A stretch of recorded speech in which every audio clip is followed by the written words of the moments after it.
Kristjan, predvsem nasmejana sta pred Stožicami. Kaj to pomeni?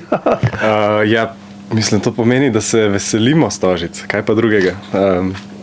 In da jih čakamo že več kot 1 leto, tako da je skrajni čas, da se zgodijo. Kaj vse obljubljate za ta veličasten koncert? Glasbo. Glasbo, vizualije, kakšen nostalgičen throwback moment. Ja. Več nostalgičnih throwback momentov in pa največji, najglasnejši koncert, kaj ste ga slišali od nas. Povezano umetniško, glasbeno in vizualno celoto. Boste tudi kričali, namreč to ste zapisali ob zadnjem singlu Sončna stran Londona, da ne vsi zakričijo, koliko lahko na glas. Vsekakor. Bomo tudi izmerili jakost, kot smo na preteklih koncertih, zdaj na nordijski turi, in upamo, da podremo spet rekord. Ravno to si mislil vprašati, vrnili ste se z severa, ne? Kakšno občinstvo je tam? Uglasno. Mislim, da najglasnejši zabeležen občinski moment je bil 127,3 decibela.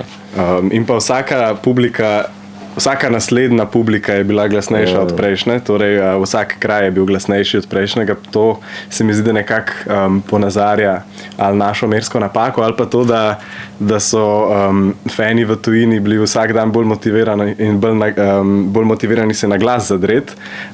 In tudi nasploh se mi zdi, da so Švedi, Norvežani in pa Finci bili neskončno razjarjeni, ali kako bi temu rekel, razigrani. Vročekrvni, torej Švedi niso, oziroma severnjaki niso tradicionalno hladni, ampak vročekrvni oboževalci. Naši so, ja. Definitivno. Kako pa recimo Stožice ne bo zadnja postaja, vmes bo nekaj pauze, seveda, greste na zaslužen dopust, potem pa še ena zelo zanimiva tura, ki se še ni zgodila s strani slovenskih glasbenikov. Ja, mislim, že leta in leta se ni zgodila strani slovenskih glasbenikov, namreč začenjamo za eno balkansko turnejco, gremo obiskat Srbijo in Hrvaško, še malo Avstrije, potem pičimo na vzhodnoevropsko turo, kjer se bomo dotaknili več krajev na Poljskem, v Litvi in Češka in potem še Nemčija, Nizozemska in Španija. Potem pa končno pridemo domov za Božič, kaj sam zaigrati. Tako da verjetno bomo več evropskih držav letos obiskali kot ne. Vam je vsa ta mesta odprla Eurovizija? Ja. Zaprla jih ni, ja. Mislim, glede na to, da pred Eurovizijo nismo imeli zares koncertov v tujini. Smo imeli na Exitu, smo igrali lani v Srbiji. Res je, se pravi, imeli smo zares en tuj koncert, zdaj letos pa 35, nekaj tazga. Ja, polovica vseh. Ja. Ampak recimo do vseh 30 glasbenikov pred vami ste recimo edini, ki ste tako uspešni po Euroviziji, da je recimo res toliko odrov, noben še nimel, kakor se jaz spomnim. Ja, očitno res. Nam je tudi še v bistvu malo šokantno, da se to dogaja. In upamo, da s tem, mislim seveda je to dobro za nas, ampak upamo, da s tem tudi odpiramo nekak vrata za prihodne eurovizijske slovenske izvajalce, da si tudi več vzamejo po eurovizijskem nastopu. Bi se kdaj še sami vrnili na eurovizijski oder, če bi imeli to priložnost? Mogoče kot plesalci. Ja. Kot plesalci? Čokri znajo tudi plesati? Znajo.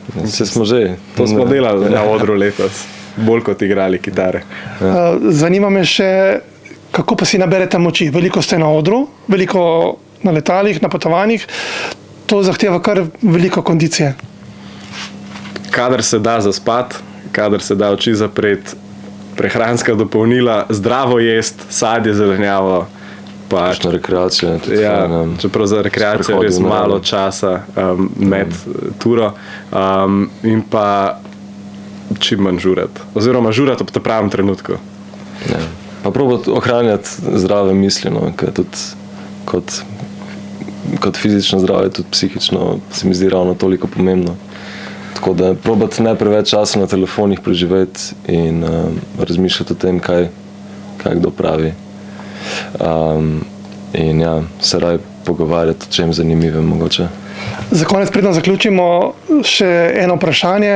Zadnji singl, Sončna stran Londona, če prevedem v slovenščino. Ja, tako je. To je naš prvi izključno angleški single Sunny Side of London. London tu ne predstavlja specifične lokacije, je bolj slučajno oziroma metaforično prisoten. Namreč Sunny Side of London za nas predstavlja naše koncerte, naš odnos z našimi fani in je v bistvu oda našim poslušalcem. In tako bo tudi v Stožicah. Ja, vsekakor. Se vidimo torej v petek. Se vidimo v petek. Vidimo v Stožicah. petek v Stožicah. Prvič v zgodovini. Joe Krat. 6. oktober.